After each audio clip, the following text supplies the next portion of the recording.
nous allons inviter Frère Franck. Il va présenter comment la conférence va se passer avec notre invité qui est docteur des dieux. Est-ce que nous pouvons acclamer pour le Seigneur? On peut acclamer très fort pour le Seigneur. Est-ce qu'on peut bien le faire? On peut pousser des cris de joie pour le Seigneur, de Seigneur. Nous vous saluons tous au nom de Jésus. Je disais, nous vous saluons au nom de Jésus. Bienvenue dans la présence de Dieu. Tous nos frères et sœurs qui sont en ligne, nous vous souhaitons la bienvenue. Nous sommes à la JPC, Temple de Kamalondo, dirigé par le révérend pasteur Ngandou Mpiana François. Et aujourd'hui, nous sommes dans notre rubrique spéciale de Bible et Santé. À la JPC, on est formé, on a plusieurs rubriques ici à la JPC. Et aujourd'hui, nous sommes dans la rubrique Bible et Santé. Ça sera un échange, conférence. On va laisser le temps à notre orateur de nous enseigner, de l'écouter. On va l'écouter pendant 15 à 20 minutes. Et après quoi, vous allez poser des questions, vous qui êtes ici et ceux qui sont en direct. Et le thème de cet après-midi, c'est les maladies d'origine alimentaire. Et je ne vais pas me poser la parole. Celui qui va nous parler cet après-midi, c'est Dr Dédien Senga. Il va s'élever d'abord, on va les saluer. Est-ce qu'on va acclamer pour le Dr Dédien Senga? Il est médecin gynécologue. Il est notre frère ici au temple de Kamalondo. Ça fait plus de 12 ans qu'il est médecin. Je l'invite à prendre la parole et c'est sous vos acclamations.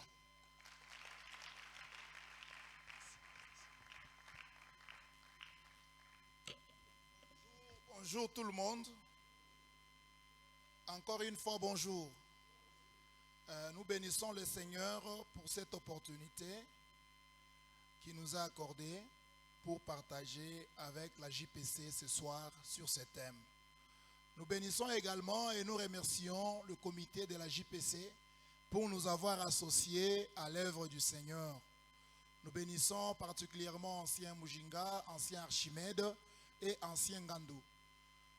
Tout le comité, nous vous disons merci pour nous avoir associés à l'œuvre du Seigneur. Moi-même qui vous parle ici, je suis un fruit de la JPC. Donc j'ai fait le cursus normal. Le cursus normal, c'est-à-dire j'ai commencé par l'école des dimanches. École des dimanches JPC. JPC, nous continuons avec la vie active. Donc je suis membre de la JPC. Amen. Bien qu'on n'est pas là chaque jour, mais nous sommes toujours membres de la JPC parce que nous avons été formés par la JPC. Amen. Nous allons entrer dans notre thème d'aujourd'hui. Les maladies d'origine alimentaire. Les maladies d'origine alimentaire. Ce sujet ici, c'est un sujet qui est multidisciplinaire. Donc, ça concerne plusieurs domaines de la vie. Les maladies d'origine alimentaire. Les agronomes sont concernés. Les vétérinaires sont concernés et le médecin. Parce que tout le monde, nous sommes saisis par ces sujets, les maladies d'origine alimentaire. C'est quoi les maladies d'origine alimentaire? Les maladies d'origine alimentaire, c'est-à-dire ce sont les maladies qui proviennent de l'alimentation. Mukuria, muchakulele tukunakuria, mumai tukunakunwa, ama boisson, la nourriture, la boisson. C'est là que nous parlons de maladies d'origine alimentaire. Par là, nous allons scinder en deux. Il y a des maladies d'origine alimentaire infectieuses et des maladies d'origine alimentaire non infectieuse. C'est-à-dire que chakula il est contaminé na microbe. Muntu akikule inaleta malaria. Ingine nayo haina contaminé na microbe, mais l'effet ya kuikula inaleta malaria mumwili ya muntu. Amen. Parce qu'aujourd'hui ce sujet doit interpeller beaucoup de gens, surtout la jeunesse. Avant, je pense que nous avons des pères ici, des papas qui peuvent nous témoigner. Avant, on ne pouvait pas manger un poussin de 2 mois. Un poussin de 2 mois est petit comme ça. On ne sait pas les manger. Mais maintenant là, on va vous dire qu'il y a un poussin, une famille de 6 personnes, peut se partager ces poussins-là, on les mange. Parce que ce poussin a subi une exposition qui transforme son organisme et nous les consommons. Des boissons que nous prenons, toutes sortes de boissons. Il y a beaucoup de boissons aujourd'hui, boissons énergisantes qui viennent du côté de la Zambie. Si vous êtes sur la route là principale, vous allez voir qu'il y a des camions et des camions de boissons qui entrent, provenant de la Zambie. À un moment donné, le gouvernement tentait d'arrêter ça, mais c'est impossible. Ça vient toujours. Et quand vous regardez tout ce qui entre là, ça termine toujours où? Dans les ventres des gens. C'est les gens qui consomment tout ça. Avant, pour manger les haricots à la maison, on mettait ça au feu la nuit. Pour manger ça le lendemain à 12 h. Mais maintenant, on peut mettre à 10 h et à 12 h, on mange. Les pondus ici, les feuilles de manioc. Quand nous, on quittait l'école et on trouvait qu'on faisait les pondus, on s'est fâché. Mais maintenant, là, quand on quitte à la maison, on trouve qu'il y a les pondus à la maison. On s'en fout parce que dans quelques minutes, là, on va manger. Donc, toutes les nourritures, là, ont subi des transformations. C'est là que j'ai dit que même les agronomes sont concernés. Les vétérinaires sont concernés. Avant, quand on prépare, nous, quand on mangeait avant la viande de porc à la maison, tu sors dehors, même ton ami de loin, il sait que tu as mangé la viande de bœuf. Mais maintenant, là où les voisins préparent la viande de bœuf, peut-être chez les voisins, on ne sent même pas l'odeur. Qu'est-ce qui se passe? Donc, il y a un problème très sérieux. C'est très sérieux. Donc, ce sujet ici doit interpeller plus d'une personne. Je disais, on va parler en deux, les maladies d'origine alimentaire. Nous avons des maladies qui sont causées par l'ingestion des aliments infectés ou les aliments malsains qui sont sales. Quand on les mange, ça entraîne des maladies. Entre autres, aujourd'hui, si vous allez à l'hôpital, vous allez voir même un frère qui tombe malade, une soeur qui tombe malade, on lui demande, tu es parti à l'hôpital, non, il n'y a pas de malaria, il y a typhoïde. Il n'y a pas de typhoïde. Mais on devait avoir honte de dire même aux gens qu'on a fait la fièvre typhoïde. Parce que la fièvre typhoïde, son origine, c'est une maladie sale. D'accord? La fièvre typhoïde provient d'un germe qu'on appelle le salmonella typhi. Donc ce salmonella-là, il vit dans les matières fécales. Donc quelqu'un qui dit qu'il a fait la fièvre typhoïde, il a mangé les salmonella. Donc il a mangé les matières fécales. Vous comprenez que si beaucoup de gens, on trouve qu'ils font des salmonella, donc l'exposition est grande. Les gens mangent une nourriture malsaine. Il suffit de voir, parce que je vais citer un exemple, les choux de Chine, parce que c'est la période, non? Les choux de Chine. Les gens qui mettent des engrais, il y a ceux qui mettent des engrais chimiques et d'autres qui prennent juste la bouse. Si vous allez en prison là-bas, ce sont des déchets de latrine qu'on met sur le chou du côté Kassap. Et quand on achète ça, on donne à la sœur. La sœur aussi ne nettoie pas bien, elle prépare ça rapidement. On arrive à la maison, on mange, on est exposé. On peut faire facilement le salmonellose. Amen. Il y a par rapport aussi à l'environnement, ce que nous ingérons par rapport à l'environnement. L'eau que nous buvons de la régie des eaux. La tuyauterie de la régie des eaux. Matio ya zamani isha kukawa isha kutoboka inapita mu matranché, inapita mu mafos septique ingine. D'autres personnes peuvent arriver comme ça, ils creusent leur fosse septique. Voyant que peko tuyau ya mai inapita, mais bana chimba tout na sola tuyau de part et d'autre. Alors que les mai tanza kopita mule ikonenda ko alimenter bantu bengine.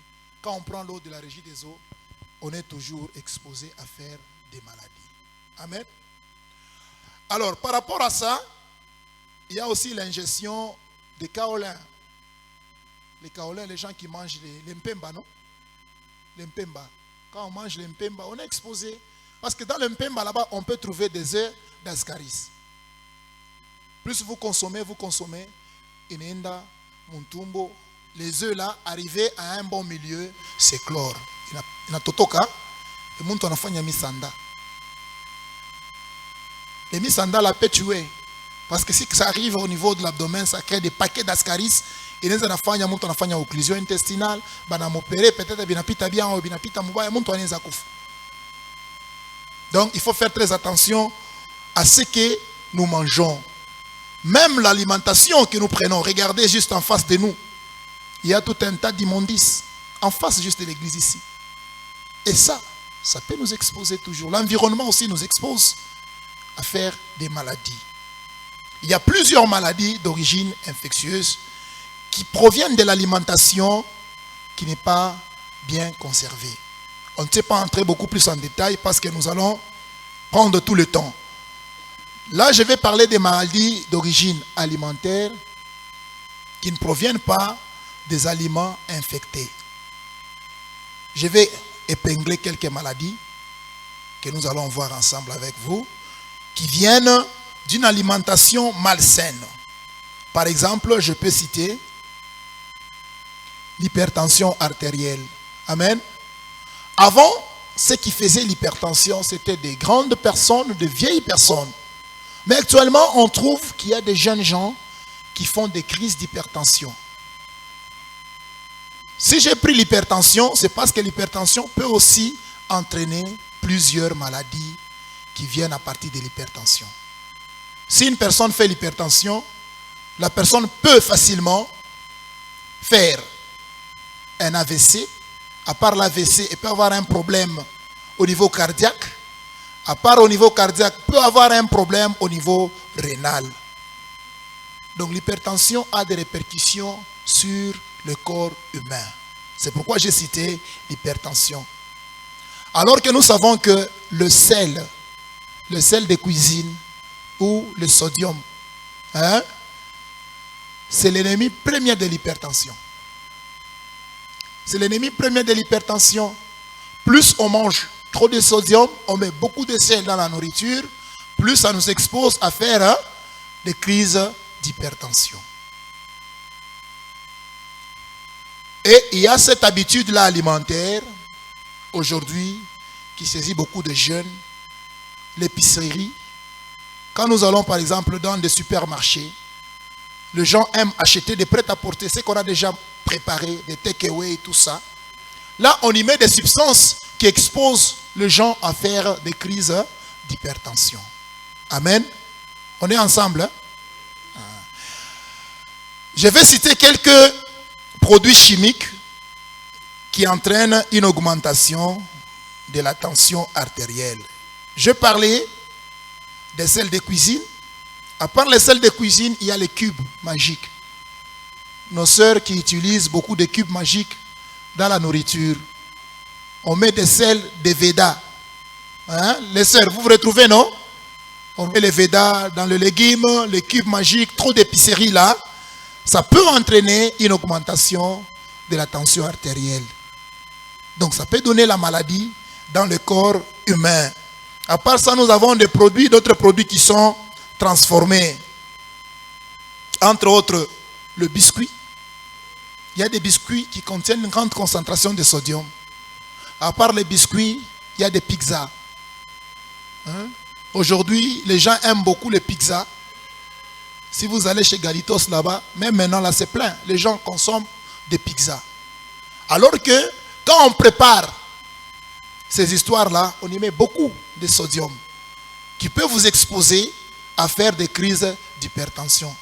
C'est pas que c'est le même jour que j'arrive là, je mange la pizza directement, j'ai fait une crise d'hypertension. Plus vous vous exposez à des substances qui peuvent favoriser l'augmentation de la tension artérielle, plus aussi vous risquez de faire la maladie.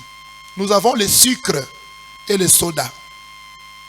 Le soda, c'est entre autres le coca, les jus qui nous viennent de la Zambie là. Il y a des jeunes gens qui ont cette habitude-là de prendre les Yes Energy. Ils ont multiplié ça, ils ont même changé de nom. Il y a Yes Energy, il y a Kung Fu, il y a Red Bull, il y a plusieurs boissons énergisantes.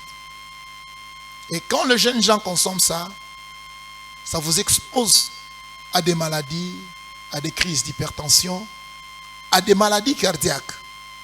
Et aussi à la longue, ça peut aussi entraîner une insuffisance rénale. Or, si les reins ne fonctionnent pas, la personne est foutue. Amen. Si quelqu'un fait juste une insuffisance rénale, s'il faut aller aux séances de dialyse, ça coûte trop cher. Peut-être la famille ne saura pas te prendre en charge. Peut-être on peut te prendre en charge, mais ça réussit aussi très difficilement. D'où il faut faire très attention par rapport à ce qu'on mange, notre alimentation. Parce que même ces boissons-là énergisantes, ça entraîne aussi une dépendance. Vous allez voir quand quelqu'un commence à prendre les Yes Energy, il a toujours tendance à prendre les Yes Energy. Si la journée n'a pas encore pris les Yes Energy, la personne n'est pas tranquille. Il faut qu'il puisse acheter ça, qu'il prenne ça pour qu'il se sente à l'aise. Il y a ceux qui mélangent aussi, par exemple, les boissons énergisantes et l'alcool. L'alcool, c'est parmi les facteurs des risques d'augmentation de la tension artérielle. Or, si vous prenez trop d'alcool, ça vous expose à faire de l'hypertension artérielle. Il y a une substance qu'on trouve dans les bonbons. J'ai épinglé quelques substances, quelques aliments qui exposent beaucoup plus les gens. Dans les bonbons, les gens qui aiment prendre les bonbons, il y a la réglisse qu'on met dans les bonbons. Cette substance-là expose à une hypertension artérielle. Il y a des gens, lui pour marcher, pour faire quoi que ce soit, doit avoir des bonbons dans sa bouche. Cette habitude-là de prendre trop de bonbons, ça vous expose. Il y a aussi des plats surgelés. Vous avez mis un plat que vous avez préparé, vous mettez dans des congélateurs pendant longtemps, ça vous expose à faire de l'hypertension. Il y a des condiments trop épicés, alors que si vous prenez les condiments qu'on vend dans les supermarchés, les Indiens mettent toujours beaucoup d'épices dans leur nourriture là qu'ils préparent dans les supermarchés. Ils mettent trop d'épices. Or, c'est ce qui attire aussi la jeunesse. Allez manger ça. Il y a des charcuteries. Charcuterie, ma saucisson, ma jambon. On y met trop de sulfate de sodium. On met trop de sodium. Alors, le sodium là peut entraîner des maladies. Il y a beaucoup de jus aussi qui entraînent des maladies de l'hypertension artérielle. Il y a les fromages. Les gens qui ont l'habitude de prendre le fromage, ils vont se rendre compte que les fromages ont tendance à être beaucoup plus salés. Le goût est beaucoup plus salé. Donc, c'est-à-dire la concentration de sel dans le fromage est très élevée. Alors que plus la concentration de sodium est très élevée, plus on est exposé à faire des hypertensions artérielles. Amen. À part ça, nous allons voir une autre maladie qui provient beaucoup plus de l'alimentation. Il y a plusieurs maladies, j'ai dit. J'ai juste choisi quelques maladies parce que c'est un sujet très vaste.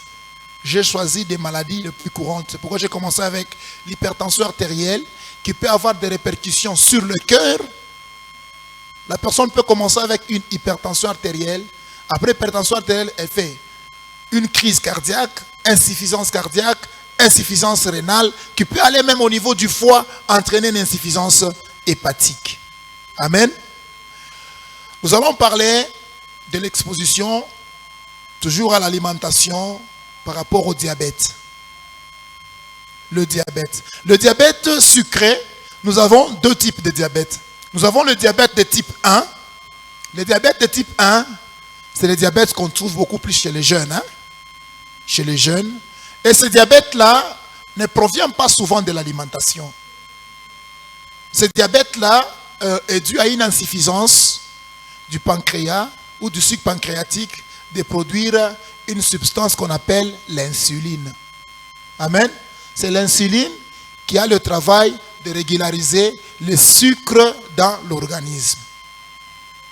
Le diabète de type 1 est souvent génétique ou héréditaire. Papa a fait ça, maman a fait ça, oncle a fait ça, Plus tard, toi aussi, tu fais le diabète de type 1. Mais il y a le diabète de type 2, le diabète qu'on trouve chez les adultes. Ce diabète-là est beaucoup plus dû à une mauvaise alimentation. On ne dit pas que la mauvaise alimentation expose directement à faire le diabète, mais c'est un facteur déclenchant le diabète dans 90% des cas. Les gens qui font le diabète de type 2, le diabète des adultes, est souvent dû à ça. Et il y a aussi un tas d'aliments là qui exposent les gens. Quand les gens consomment ça, ça entraîne au diabète de type 2. Les facteurs favorisants, il y a le sucre ajouté. Le sucre ajouté, c'est-à-dire le sucre ici que nous prenons dans des boissons, dans des sodas, des produits transformés. Il y a aussi des graisses. Le mauvais cholestérol. Il y a de l'huile qui contient des mauvais cholestérol. Cette huile-là peut entraîner plus tard à développer le diabète. Donc, on doit contrôler beaucoup plus l'alimentation. Peut-être une chose que je vais aussi éclaircir. Vous devez savoir qu'avant, le diabète n'était pas trop courant. Mais maintenant, là, on trouve qu'il y a beaucoup de gens qui font du diabète. Et même à 30 ans, 35 ans, on trouve qu'il y a des jeunes qui font le diabète de type 2. Dû à l'alimentation. Parce qu'au moins chaque jour, la personne prend le sucre transformé. Chaque jour, il y a une personne qui prend le sucre transformé. Même le pain que nous mangeons, on y met toujours beaucoup de sucre dans le pain. Alors ça nous expose toujours à faire le diabète. Par rapport aussi, je vais épingler chez l'homme et chez la femme comment l'alimentation peut endommager la santé. Chez la femme, l'alimentation peut endommager ou perturber son cycle menstruel. Amen. Donc, une exposition à certains aliments qui sont déséquilibrés, des sucreries, des aliments tels que je parlais au début. Il y a des poulets qu'on met des produits, des vitamines, on donne des hormones à ces animaux-là. Et quand on consomme ça très souvent, fréquemment, ça peut entraîner une perturbation par rapport au cycle menstruel chez les femmes. Et cette perturbation des cycles menstruels chez les femmes, ça provient du déséquilibre entre les hormones qu'on appelle estrogène et progestérone, qui sont les hormones de la femme. Amen. Quand il y a cette perturbation entre progestérone et estrogène, ça entraîne le déséquilibre et une perturbation du cycle menstruel. Alors que nous savons que le cycle menstruel, c'est ça le miroir de la femme. Quand la femme a régulièrement ce cycle menstruel, là, elle sait qu'elle est féconde. Elle peut, un jour même si elle entre dans le mariage, elle peut avoir facilement des enfants. Et cette perturbation-là hormonale, on vous dit qu'entre autres, parmi les causes des myomes utérins chez la femme, il y a l'augmentation de l'estrogène. Quand il y a une hyperestrogénémie, c'est-à-dire le taux d'estrogène dépasse dans l'organisme, la femme peut faire des myomes. Et quand elle fait des myomes, on peut l'opérer. Les myomes peuvent entraîner aussi une stérilité si ces myomes-là sont mal placés. Alors que vous allez voir que l'alimentation a entraîné beaucoup de conséquences dans la vie. Chez l'homme, l'alimentation a aussi d'impact chez l'homme. Ça joue un rôle très crucial dans la fertilité chez l'homme. Parce que la sémence de l'homme a besoin de certaines vitamines. Entre autres, la vitamine E et C, qui sont des antioxydants qu'on trouve dans les fruits. Alors que maintenant, il est difficile d'avoir un fruit naturel. Vous pouvez voir une grosse orange comme ça, qui est très beau à voir, mais quand vous l'achetez comme ça, vous coupez dedans. Amuna mbeko atamoye. Amuna tambeko moyo na kula orange yote, unaisha yote. Amuna mbeko atamoye. Asa kama mimi nauza ile orange, mimi nitaotesha nini? C'est compliqué. Unauza mandarine leo. Unakula mandarine, amuna atambeko moya.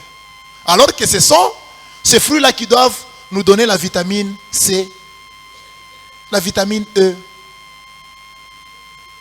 Vous achetez des bananes qui nous viennent du côté Zambie. Quand ça descend dans des conteneurs, c'est vert. Mais on pulvérise certains produits. Quand ça vient, ça commence à mûrir. Avant que ça n'arrive à Lubumbashi, c'est devenu mûr. Et vous achetez, vous mangez.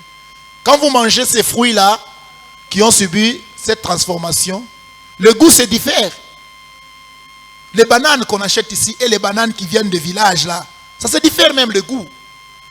Donc ce sont des aliments qui ont subi des transformations et qui entraînent plus tard des maladies dans l'organisme. Chez l'homme, je dis l'alimentation contribue aussi à la fertilité. Il y a les oméga 3. Les oméga 3 qui proviennent des poissons. Quand on mange le poisson frais, on a les oméga 3. Alors que le poisson frais, pour en trouver maintenant, ce n'est pas facile. Parce que ceux qui font de la pisciculture, ils donnent maintenant l'aliment, même aux poissons. On commence à donner des aliments aux poissons. Les capoloes, pour trouver les samanques ici, des capoloes, c'est devenu rare, hein, nos sœurs. Pour trouver les capoloes, c'est devenu rare et c'est devenu trop cher. Par rapport aux tilapia ici qu'on trouve dans des cartons. Parce que, on les élève, on met des produits, et même le goût quand vous mangez, le goût des tilapia et le goût des capoloes qui mangent des substances naturelles, c'est différent. Donc l'exposition est trop grande par rapport à ça. Chez l'homme, il y a aussi les épinards qui contribuent aussi à la fertilité chez l'homme. Je pense en gros, ce sont des grandes maladies que j'ai prises, que je voulais partager avec vous par rapport à l'exposition des aliments que nous consommons qui peuvent entraîner des maladies dans le corps humain. Je vous remercie.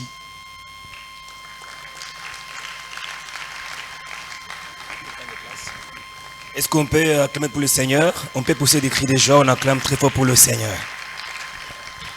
Merci, docteur des dieux, pour cet brief enseignement. On va passer directement aux questions. Est-ce qu'il y a des questions déjà parmi nous? Série de questions. Il a exposé, il a été bref dans son exposé et le champ est libre. Avant que moi-même, que je puisse m'accorder la parole, peut-être à la fin, parce que j'ai aussi une série de questions ici. D'abord, je vous donne la parole. Vous êtes ici. Et ceux qui sont en ligne, n'oubliez pas de laisser un message sur Facebook et sur YouTube. Voilà. Merci, frère Héritier. Protocole, il est là. Vous donnez les micros, frère Héritier. On va commencer avec 3 questions. Une série de 3 questions et puis on va y venir après. Merci beaucoup, docteur, pour ces belles exposés. Allez-y, allez-y. Merci, docteur, pour ces belles exposés. Merci. Nous avons crissement bénéficié, bien que vous avez été explicite, mais j'ai quelques petites questions qui sont comme suit. Primo, quels sont les profils épidémiologiques des maladies d'origine alimentaire? Secundo, certaines études révèlent que le cancer est une maladie qui a plusieurs causes, parmi lesquelles s'inscrit la consommation d'aliments épicés. Quant à vous, quelle doit être la fréquence par an de la consommation d'aliments épicés pour éviter le cancer? Pour finir, la consommation des aliments en crudité peut-elle causer de maladies dites d'origine alimentaire? Si oui, exemple d'une maladie. Merci. Merci, frère Etier. Il a épuisé toutes les 3 questions. Je vais laisser la parole au docteur. Bon, frère, vous pouvez répondre à la dernière question. Allez-y, une question après l'autre.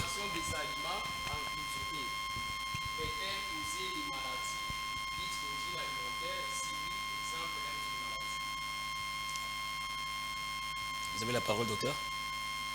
Allez-y.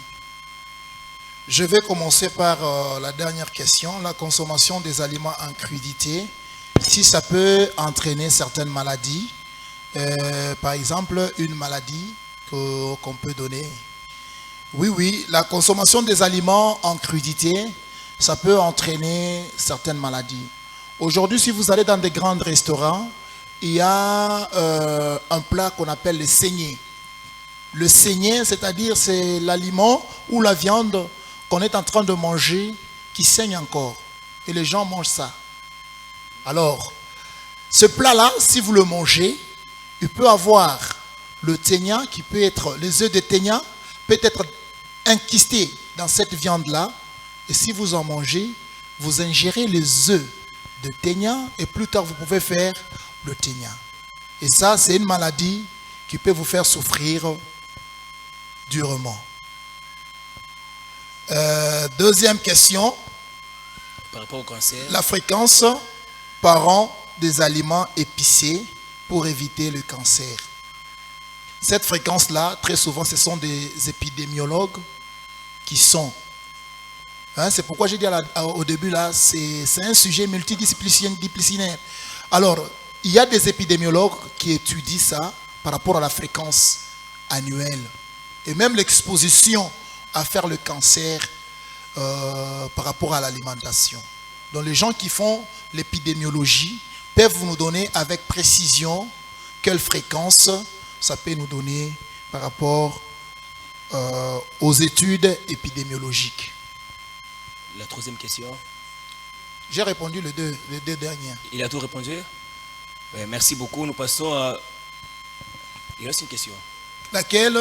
Profil épidémiologique. Oui. C'est presque la même chose avec la deuxième question. Pour étudier le profil épidémiologique d'origine alimentaire, il faut faire une étude soit longitudinale pendant une période donnée. Vous voyez les gens qui sont exposés à une certaine maladie en prenant tel ou tel aliment. Et là, vous pouvez faire cette étude-là épidémiologique. Donc c'est pourquoi j'ai dit que ce sont les gens qui font l'épidémiologie qui peuvent nous donner des profils épidémiologiques par rapport à ça. D'accord. Merci. Voilà, nous passons à la deuxième série. Mais si vous avez une idée, vous pouvez nous donner. Apparemment, vous faites la santé publique. Allez-y, si vous avez une idée par rapport à ça. Ah, ok, ça va. Il n'a pas d'idée. Merci. Nous accordons la parole à la sœur Gracia. Après, ce sera le frère Armel. Merci beaucoup pour la parole. La première question, j'aimerais avoir la différence entre intoxication alimentaire et une infection alimentaire. La deuxième question, parle-moi de l'œuf cru et les salmonelloses, parce qu'il y a des personnes qui consomment des œufs crus et des fois on nous dit que consommer beaucoup plus d'œufs nous expose à cette maladie. La troisième question... Vous pouvez aller lentement, sœur Gracia. Lentement, s'il vous plaît, sœur Je suis Gracia. rapide. Voilà. Veuillez reprendre, s'il vous plaît, la première question. La première question, la différence entre infection alimentaire et intoxication alimentaire. Okay. La deuxième question, parle-moi de l'œuf cru et les salmonelloses. Voilà. La troisième question, c'est juste l'analyse qu'on a eu à faire. À l'OCC, dans le service agroalimentaire, lorsque nous faisons des analyses avec les aliments qu'on nous apporte, malheureusement, dans beaucoup de cas, on a plusieurs nourritures qui sont vraiment contaminées et avec beaucoup de maladies que vous avez énumérées. Mais ces nourritures-là sont sur le marché et nous les consommons. Alors, vous, en tant que médecin, qu'est-ce que vous avez à nous conseiller par rapport à ça? Est-ce qu'il y a moyen de retirer ces aliments-là sur les marchés parce que je dirais que la population est exposée à des maladies alimentaires? D'accord. Merci. Je commence toujours à répondre par la dernière question de sœur Gracie. Je pense que ce que nous faisons comme médecins, c'est la sensibilisation. Nous sensibilisons les gens à éviter de manger, d'avoir cette habitude-là alimentaire qui peuvent exposer les gens à attraper la maladie. Mais beaucoup plus, c'est le travail de l'OCC, comme tu viens de le dire. Donc c'est votre travail à vous, les gens de l'OCC, Parce que quand les histoires entrent là, à la douane, quand ça passe, ça traverse nos frontières, donc ce sont les agents d'OCC avec leur laboratoire qui laissent ça sur le marché. Il y a une période là, je me rappelle, c'est Hyper Saro qui vendait un lot là de poulets. À un moment donné, qu'on avait dit que les poulets là d'Hyper Saro étaient contaminés, étaient avariés, ça entraînait des maladies. C'est l'OCC qui avait alerté. Donc, nous pouvons dire que l'OCC, quelque part, est complice de l'exposition des gens, parce que l'OCC laisse passer ces aliments-là contaminés qui entrent, qui circulent dans la population. Malheureusement aussi, dans notre pays, il y a cette sale habitude-là. On peut attraper un lot là d'aliments avariés, d'aliments expirés. Quand on part au dépotoir, on jette ça, on voit la population aller courir au dépotoir, aller ramasser ces aliments-là et pour manger. Donc ça expose encore davantage les gens. La deuxième question, l'œuf cru et le salmonellose. En fait, j'ai parlé que le salmonella typhi, le salmonella typhi, c'est un microbe qui vit dans des matières fécales. D'accord? L'œuf cru, quand la poule pond l'œuf, l'œuf n'est pas infecté. L'œuf n'est pas infecté. Même si on donne des produits aux pondeuses là, qui pondent des œufs, ces œufs là ne contiennent pas les salmonelloses. Ne contiennent pas plutôt les salmonella. Ce sont des œufs qui sont sains, qui sont stériles. Donc, quand quelqu'un ouvre ça d'une façon hygiénique et prend l'œuf cru, la personne ne va pas développer les salmonelloses. Mais la personne développe les salmonelloses peut-être par rapport à ses mains. Si ses mains sont souillées et il ouvre mal cet œuf-là, l'œuf étant un bon milieu de culture, et il prend ça comme ça, donc si l'œuf entre en contact avec les salmonella, ça peut entraîner une pullulation ou une multiplication rapide de germes qui peuvent entraîner la maladie. Mais l'œuf cru en soi et les salmonelloses, il n'y a pas de corrélation. Parce que l'œuf est stérile. Et la première question, différence entre intoxication alimentaire et infection alimentaire. Infection alimentaire, c'est ingérer les aliments qui sont contaminés par les microbes. Et quand on ingère les aliments contaminés par les microbes, ça crée cette infection-là. Manger. C'est ça, manger les aliments contaminés par les microbes. Quand on mange les aliments contaminés par les microbes, ça donne une infection alimentaire. Tandis qu'une intoxication alimentaire, c'est manger les aliments qui contiennent des substances toxiques, des poisons, des substances qui peuvent vous détruire. Je pense que vous avez compris. Vous avez compris. Avant de donner la parole à frère Mel, nous avons une question en direct. Docteur, quelqu'un veut savoir, vous avez beaucoup parlé concernant les causes de maladies d'origine alimentaire, causes, effets. L'environnement, vous avez parlé de poubelles, de nos tuyaux, des régies des eaux. Voilà pourquoi il y a d'autres alimentations qui sont infectées. Vous avez aussi parlé d'autres alimentations qui ne sont pas bien cuites. Entre autres, le fait des manioc et les haricots, vous avez donné des exemples ici. Maintenant, il veut savoir par rapport à la prévention, parce que là, vous n'avez pas touché à la prévention, comment faire. Et est-ce que les aliments que vous avez donnés, par exemple la pizza et autres, nous devons les éviter, on ne doit pas les manger, ou bien si on doit les manger, qu'est-ce qu'on doit faire pour ne pas être infecté ou touché par la maladie? D'accord, merci beaucoup pour la question. Par rapport à la prévention, d'abord, premièrement, pour les légumes et autres aliments, ou de l'eau, ou manger la pizza, tout ça. Je commence par la boisson. Par rapport aux boissons, il faut éviter trop de sucreries, trop de sucre transformé, trop de jus qui viennent de l'autre côté chez nos voisins. Il faut éviter ça. Si vous pouvez consommer, consommez en petite quantité. Parce que plus vous vous exposez à prendre ça, plus ça entraîne des maladies. Par rapport à l'eau, si vous n'arrivez pas à prendre de l'eau qu'on appelle eau potable, qu'on vende, qu'on étudie, qu'on vende, l'OCC étudie dans ça dans leur laboratoire avant de permettre de donner le permis d'exploitation. Si vous n'arrivez pas à consommer cette eau-là, mieux vaut bouillir de l'eau. Vous bouillissez de l'eau à une température donnée. Ce n'est pas que ça bouillit trop à tel point ça fait sortir même des calcaires. Parce que si ça fait sortir des calcaires là, ces calcaires ont aussi d'impact sur les reins. Ok. Parce que ça peut entraîner des calculs rénaux qui peuvent aussi boucher les reins, entraîner une insuffisance rénale. Donc vous chauffez l'eau à 1 degré là, ça peut être 100 degrés et puis vous enlevez ça. Il ne faut pas trop bouillir de l'eau. Vous mettez ça à 100 degrés de façon que ça puisse détruire certains microbes qui sont là-dedans.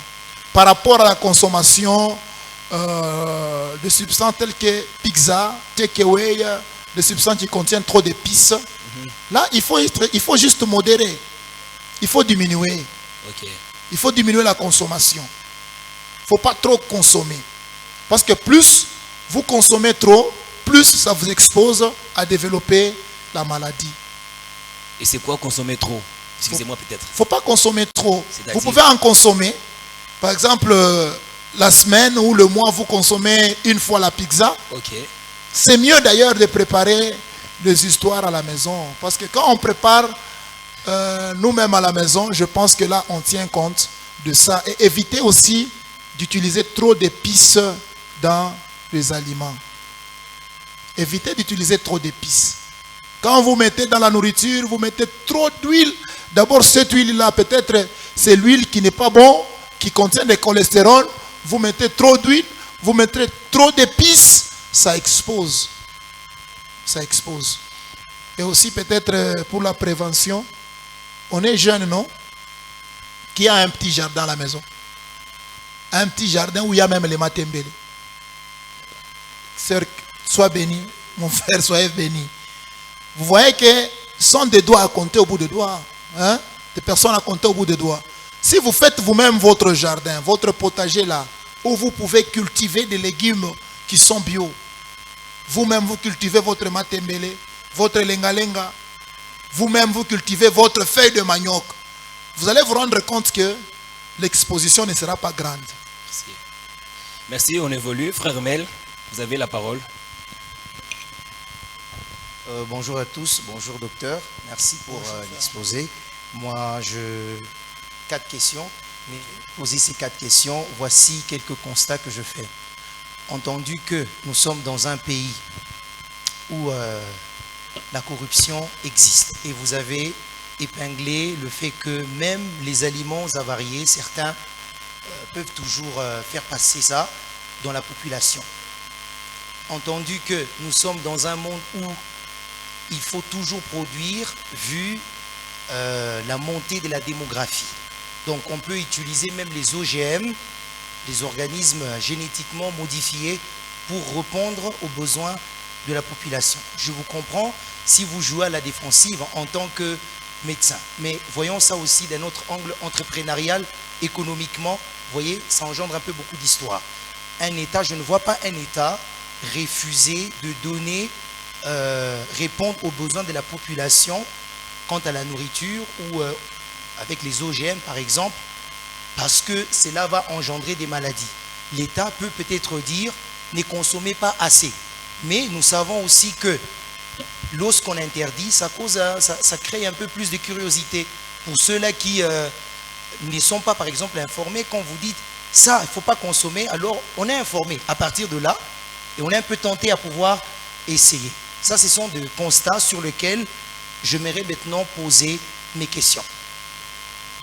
Alors, vu ce qui a été dit, quelles sont les astuces générales que vous pouvez nous donner, des astuces simples et moins coûteuses que tout le monde peut faire, puisque je me rends compte qu'il faudrait seulement se protéger soi-même.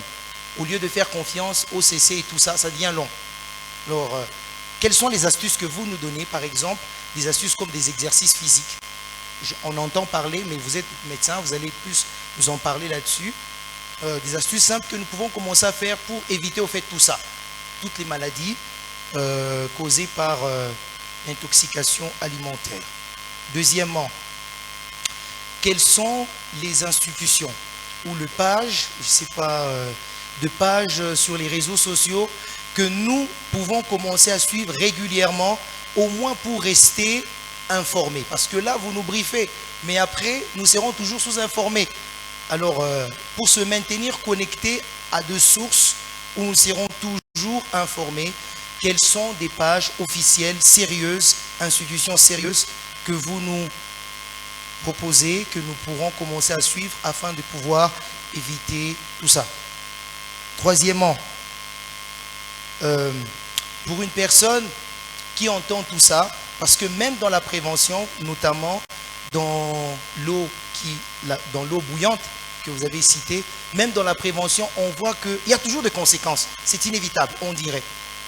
Alors on se dit, pour une personne qui va suivre tout votre discours, et puis il se dit alors finalement que faire? Il va un peu développer la psychose, une certaine peur par rapport à tout ça. Quel mot vous aurez par rapport à une telle personne afin de garder équilibre? Finalement, nous sommes à l'ère où l'intelligence artificielle est devenue commode. Comment, dans le corps médical, vous prenez cet avènement de l'IA, de l'intelligence artificielle, qui donne l'accès à l'information à tout le monde. Parfois, des informations qui sont vraies et aussi d'autres qui ne le sont pas. Je paraphrase ici un médecin d'un pays sérieux. Il dit, je reconnais que l'IA, médecin s'il vous plaît, je reconnais que l'IA est plus meilleure que moi.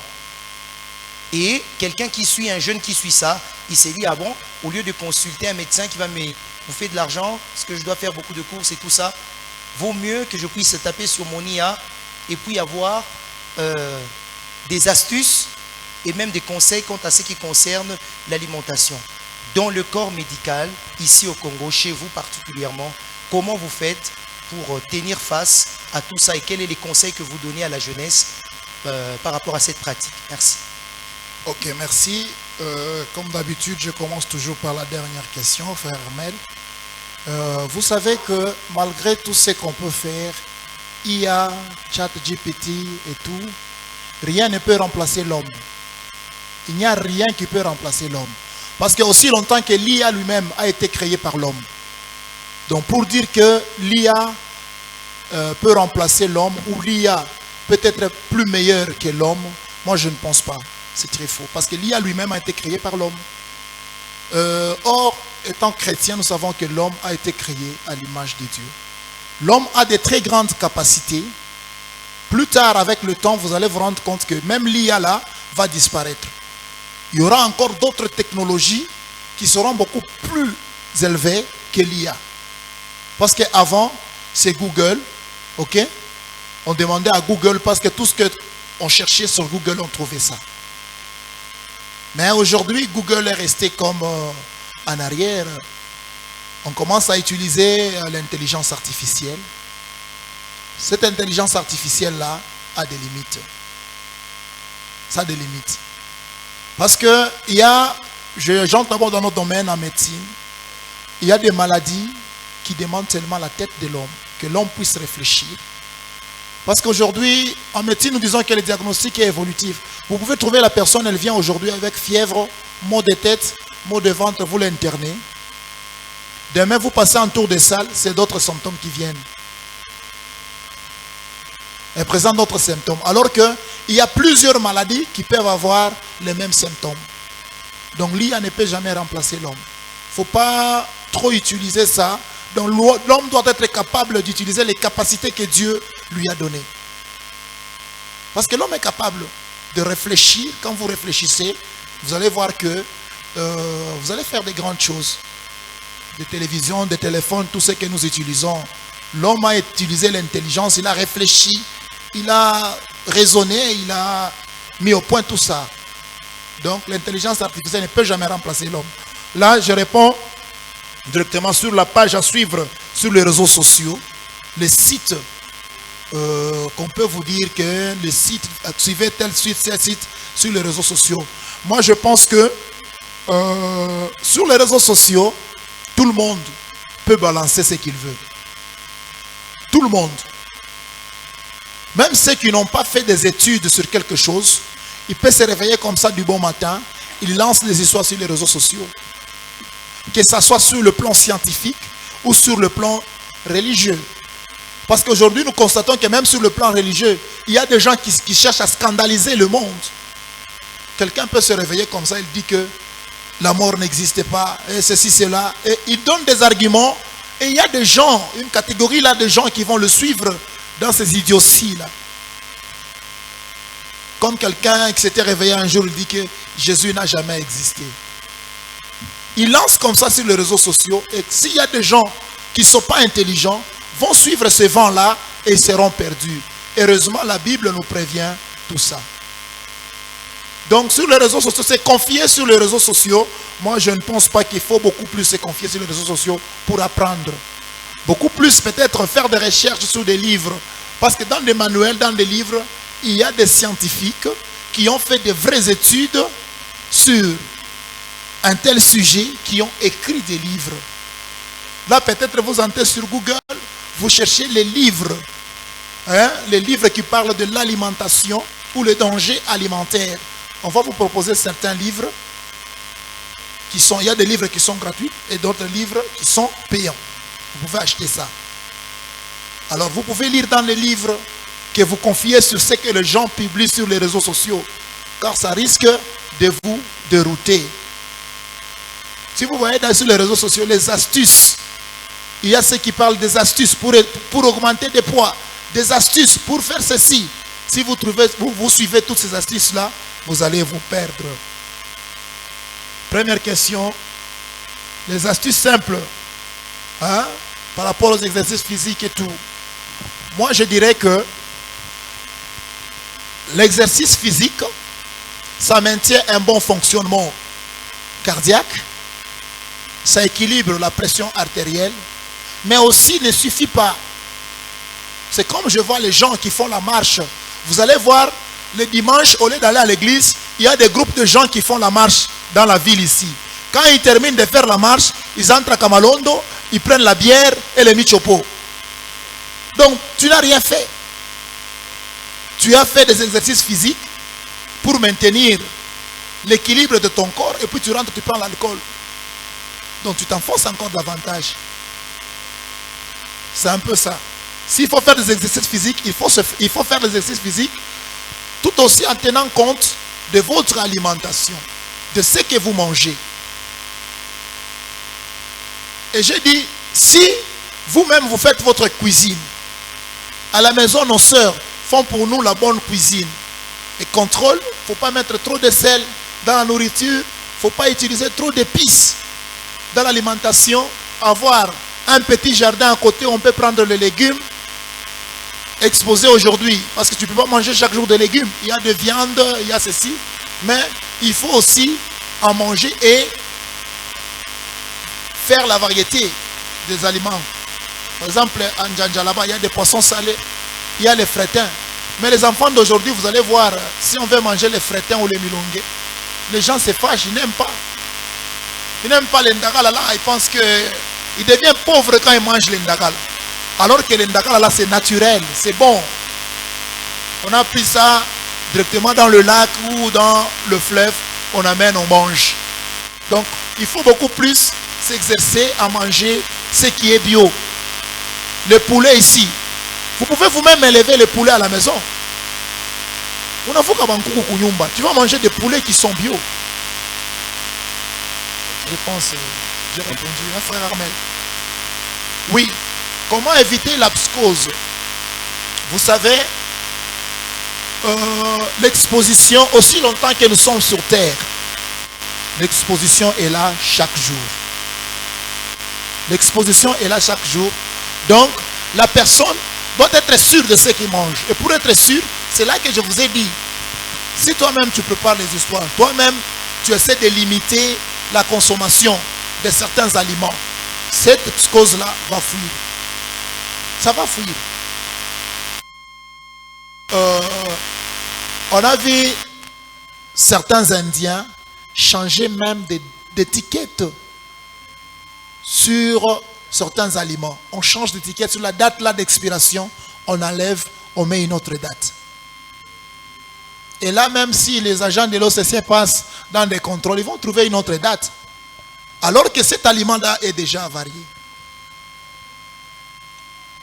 C'est un peu ça. Je ne sais pas si j'ai répondu, frère. Merci. Nous accordons la parole à la présidence, le président Papa Mouchinga. Et puis, ce sera l'ancien Archimède. On va évoluer comme ça. Nous rappelons à ceux qui suivent en ligne, nous parlons sur les origines, les maladies liées aux origines alimentaires. Merci. Merci, docteur, pour l'exposé. Merci, papa. Que Dieu vous bénisse. Et surtout, Amen. Pour avoir répondu présent à cette invitation. En fait, vous avez parlé d'épices. Ma préoccupation est celle-ci. À l'intention de ceux qui sont ici, je ne sais pas si toutes les épices sont à diaboliser ou bien il y a une catégorie à proscrire et que d'autres épices, elles sont quand même peut-être à conseiller. Parmi les épices, vous en tant que médecin, quelles sont les épices à proscrire par rapport à d'autres? Ou bien il faut mettre toutes les épices sous le même lot?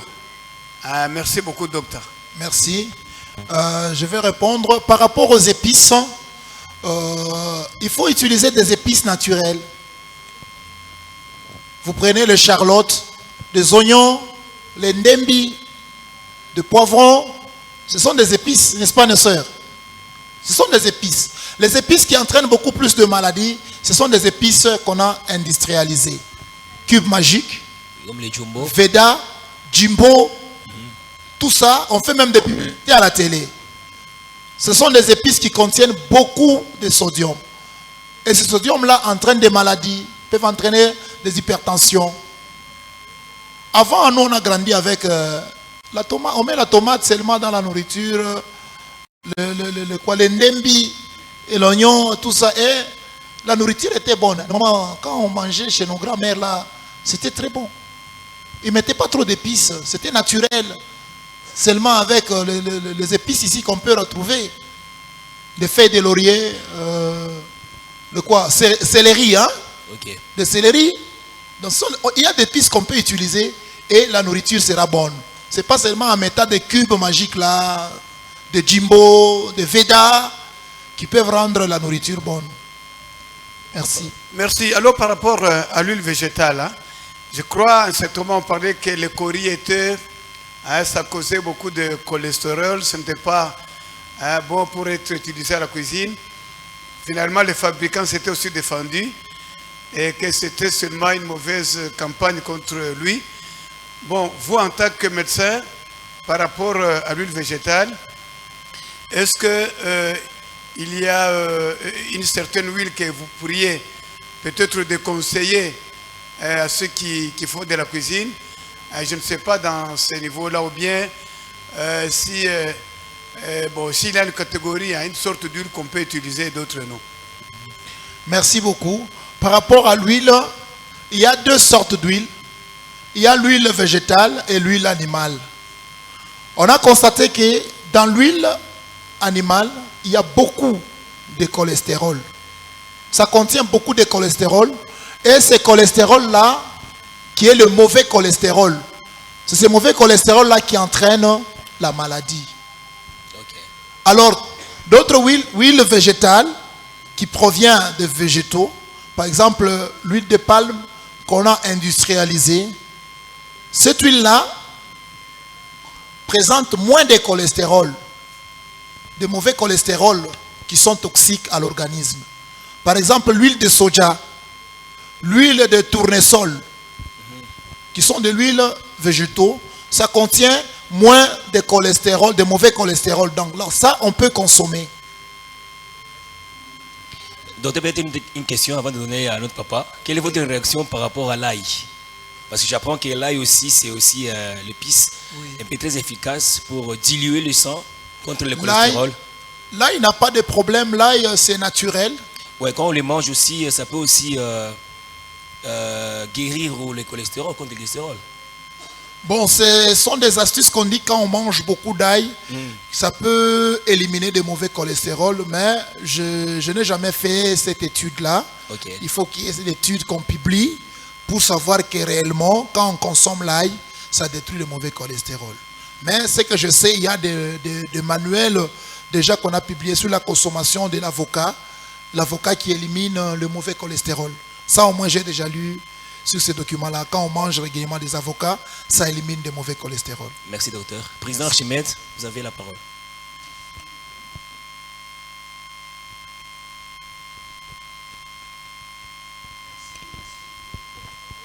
Merci.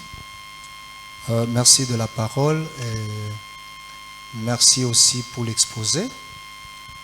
Moi, je voudrais simplement parler de quelque chose. C'est par rapport au laxisme des services de santé. Parce que vous avez dit que c'est un sujet qui fait appel à beaucoup de services. Et vous êtes un agent de la santé, parce que vous êtes médecin. Qu'est-ce que vous êtes en train de faire sur terrain pour essayer, n'est-ce pas, de réveiller la conscience de la population? Parce que nous savons qu'avec l'accroissement de la population, aujourd'hui, on ne peut pas interdire aux gens de manger tout ce qui est OGM, surtout dans des grandes villes comme Lombashi, Kolwezi, là où il y a beaucoup de gens. Et aussi, votre laxisme par rapport à tout ça. Qu'est-ce que vous êtes en train de faire? Est-ce que vous avez essayé de vous mobiliser pour conscientiser la population et aussi faire appel aux gouvernants par rapport à cette question? Parce que ça va continuer, les gens vont continuer à mourir, les gens vont continuer à tomber malades et il n'y aura toujours pas de solution parce qu'il y a un certain laxisme de ce côté-là. On ne peut pas citer tous les services, mais je voudrais être bref par rapport à ça. Qu'est-ce que vous faites sur terrain? Est-ce qu'il y a des services d'information? Il y a des services de formation? Il y a. Voilà ce que je voudrais savoir. Merci. D'accord. Merci beaucoup pour la question, Président. Dans notre domaine, sur le plan médical, il y a un service ou un département en santé publique qu'on appelle le département de nutrition. Le département de nutrition oriente tout ça par rapport à l'alimentation, par rapport aux boissons. Le département de nutrition enseigne pour que la personne soit en bonne santé, qu'est-ce que cette personne doit consommer, qu'est-ce que la personne doit manger. Fort malheureusement, dans notre milieu, on consulte seulement quand on tombe malade. Quand on n'est pas encore malade, on ne sait pas aller consulter. Alors que dans d'autres cieux, la personne peut aller consulter un nutritionniste. Consulter un nutritionniste, c'est le nutritionniste ou un diététicien qui va lui donner l'alimentation, des histoires qu'il peut manger. C'est aussi un grand problème par rapport à notre milieu. Alors que les gens, pour sensibiliser sur l'alimentation, sur des pathologies à haut risque quand on mange tel aliment, sont là. Ils sont là, ils sont même dans la ville ici. Mais pour les consulter, c'est un grand problème. Aux cliniques universitaires, là, il y en a beaucoup. Sendoué, partout dans les grands hôpitaux. S'il vous plaît, qui doit consulter? Parce que quand on a parlé de sida, c'était une campagne à ciel ouvert. Une campagne à ciel ouvert. Mais aujourd'hui, Ebola, la même chose. Les Covid, la même chose. Mais par rapport qui est beaucoup plus important, parce que ça, ce sont des problèmes tous les jours. Comment est-ce que vous n'arrivez pas à sensibiliser? Vous vous taisez là-dessus, c'est-à-dire vous êtes complice de ce qui se passe dans la société. Merci bien. Merci. Non, non, c'est pas qu'on est complice de ce qui se passe dans la société. Nous sensibilisons. Même quand j'enseigne ici, c'est déjà la sensibilisation. Quand j'enseigne là, c'est déjà la sensibilisation. Je sensibilise la population.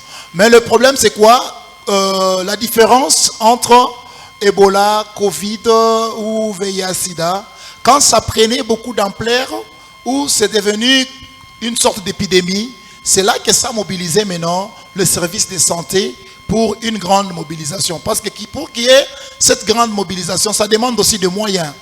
Ça demande de moyens et tout. C'est là que quand on voit que ça commence à toucher une grande partie de la population, là, on commence la sensibilisation massive. Mais sinon, chaque fois, les gens qui consultent dans les hôpitaux, il y a cette sensibilisation-là. On produit des conseils sur le plan alimentaire. On donne toujours des conseils, comment il faut manger. Surtout par rapport aux mamans qui sont enceintes. Quand elles suivent des séances de CPN. Dans les séances de CPN, chaque fois, il y a l'éducation sanitaire. On les enseigne. Qu'est-ce qu'elles doivent manger? Qu'est-ce qu'elles doivent éviter de manger? Là, on sensibilise toujours. Merci docteur. On est presque à la fin. Nous allons prendre une seule question seulement. Une question seulement et puis nous allons clôturer. Là derrière, il n'y a pas une question, il n'y a pas de mère. Voilà. Frère Eddy et frère Mina, on va peut-être le prendre après. Frère Eddy. Ok, on le prend au même moment, d'accord. Vraiment, merci beaucoup de la parole accordée. Merci. Merci beaucoup au docteur pour son exposé. C'est un message qui nous va droit au cœur et nous devons plus le prendre en considération. Merci. Je vous ai bien suivi. Vous avez énuméré plusieurs produits qui nous exposent au danger, aux différentes maladies.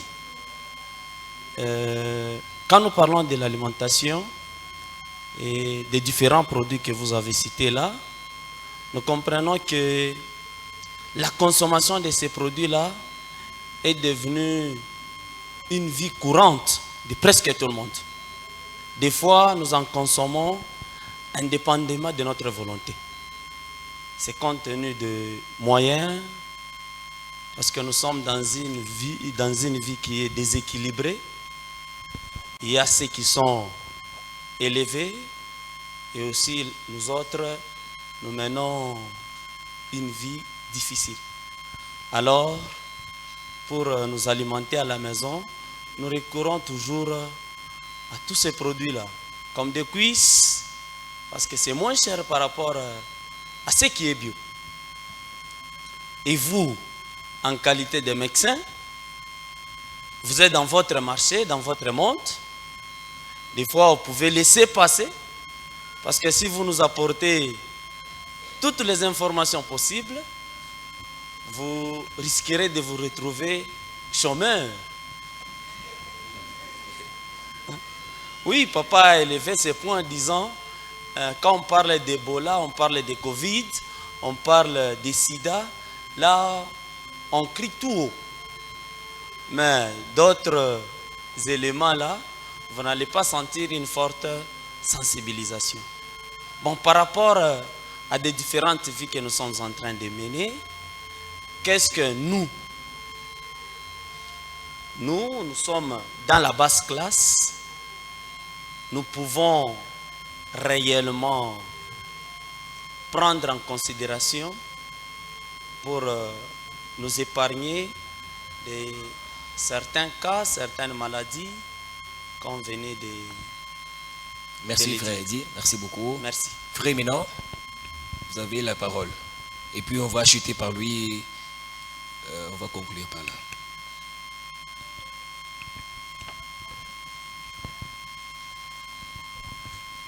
Merci beaucoup, docteur, pour l'exposé.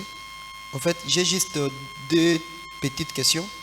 Et ma première question, quels sont les facteurs qui transforment un animal sain en vecteur de toxi-infection alimentaire? Vous pouvez reprendre la question, s'il vous plaît? Quels sont les facteurs qui transforment un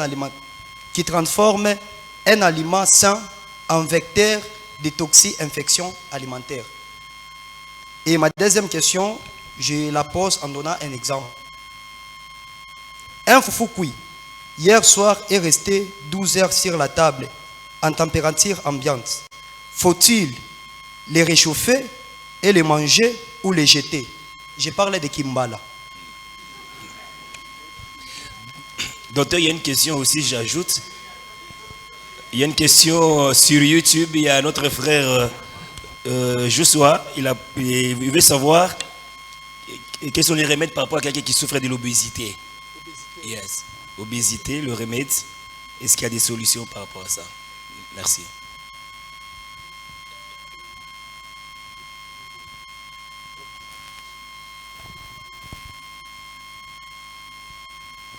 Je peux répondre? Oui, allez-y. Questions. Ok. La première question de frère Eddy, dire que qu'est-ce que la basse classe peut faire pour remédier à ça, pour vivre. Fort malheureusement, si nous regardons, ce n'est pas question de la basse classe ou la haute classe. Parce que moi, je sais que, à ma connaissance, vous ne pouvez pas me convaincre que les cuisses sont moins chères que les frétins. Les frétins sont moins chers que les cuisses. C'est quand on cherche à manger ce qui est beaucoup plus industrialisé. À manger graoui, tel que papa l'a dit. Je ne pense pas que les milongues ici sont plus chers que les Thompson. Donc vous savez que quelque part, la population s'expose elle-même. Ce n'est pas question de la haute classe ou la basse classe. D'ailleurs, si nous allons dans des villages, c'est la basse classe. Mais ces gens-là mangent bio et vivent. Mangent bio et vivent.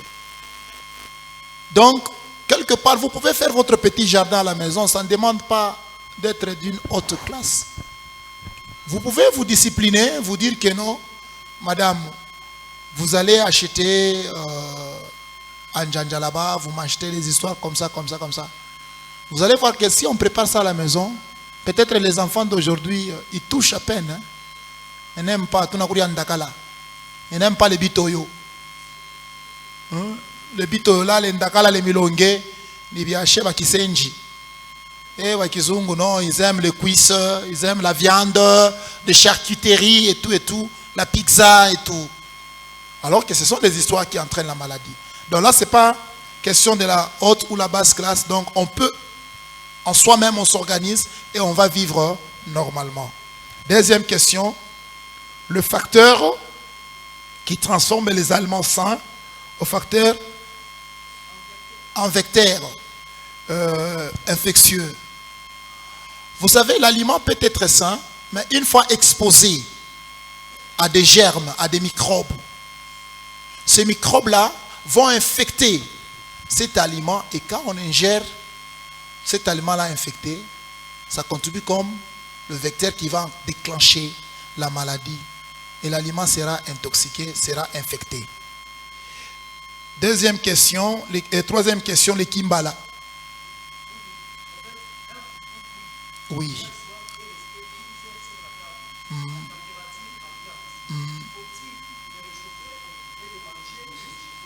Ok, merci. Le foufou en soi, quand il reste comme ça, à une température ambiante, on le couvre, on ne le couvre pas, il y a des germes qui circulent, qui peuvent tomber sur ce foufou-là, et une fois dans le foufou, les germes vont commencer à se multiplier.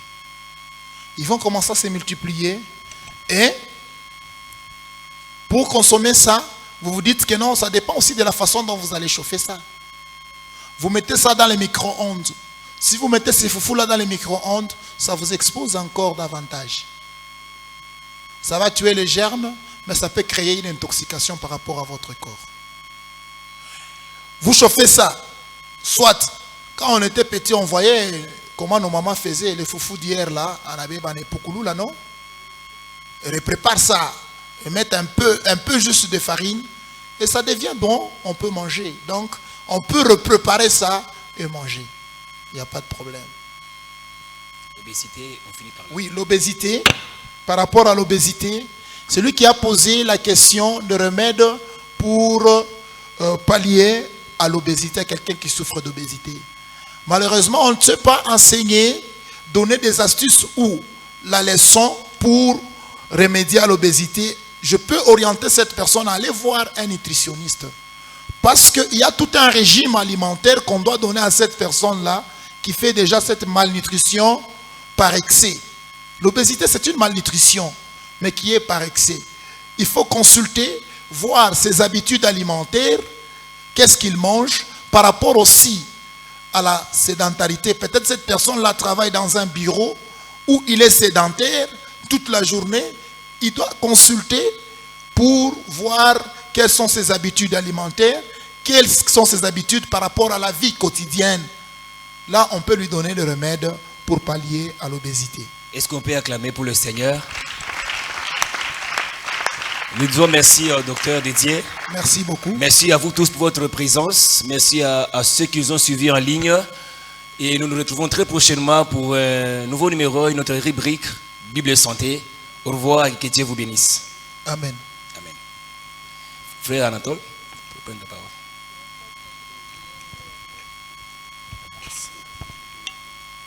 Est-ce qu'on peut encore acclamer très fort pour la gloire de Dieu? Voilà, nous sommes arrivés au moment des offrandes. Nous invitons le protocole à nous apporter les paniers et nous allons offrir pour notre Dieu. Nous invitons la chorale à nous donner un cantique et nous venons offrir.